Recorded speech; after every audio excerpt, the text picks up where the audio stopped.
Welcome to Penrose Learning, where we make understanding easy. Welcome to a quick guide on cooking with fresh sage. This incredible herb, with its distinctive, slightly peppery aroma, truly transforms when you cook it. It loses some of its intensity, becoming wonderfully mellow and flavorful. Whether you're new to sage or just looking for some fresh ideas, you'll find it adds a comforting, earthy note to your favorite meals.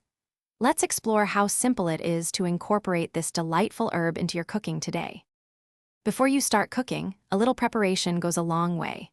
First, give your fresh sage leaves a gentle rinse under cool water to remove any dirt. Then, and this is important, make sure to pat them thoroughly dry with a paper towel.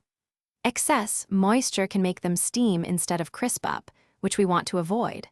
Once they're dry, you're ready to decide if you want to use them whole or chop them up for your dish. One of the most delicious ways to enjoy sage is by pan-frying it until it becomes wonderfully crispy. Heat a small amount of olive oil or butter in a skillet over medium heat until it gently shimmers. Carefully add your dried sage leaves. They'll only need a few seconds on each side, turning a darker green and wonderfully brittle.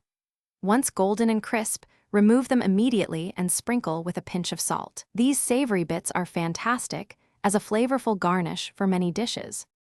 Sage also excels at infusing its rich, earthy flavor into cooking fats. Simply add whole or chopped sage leaves to a pan with your favorite oil or melted butter.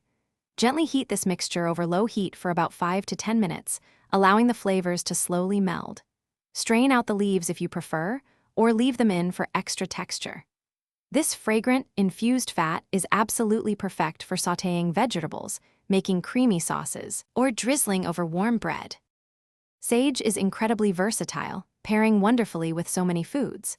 Think poultry like chicken or turkey, rich pork dishes, hearty squash, and even creamy pasta sauces. To keep your fresh sage vibrant, wrap it loosely in a damp paper towel and store it in your refrigerator's crisper drawer. It should stay fresh for about 5 to 7 days. For longer storage, chop and freeze it in ice cube trays with a little olive oil, ready for your next delicious meal. Thanks for watching. If this was helpful, leave a like and consider subscribing. See you next time.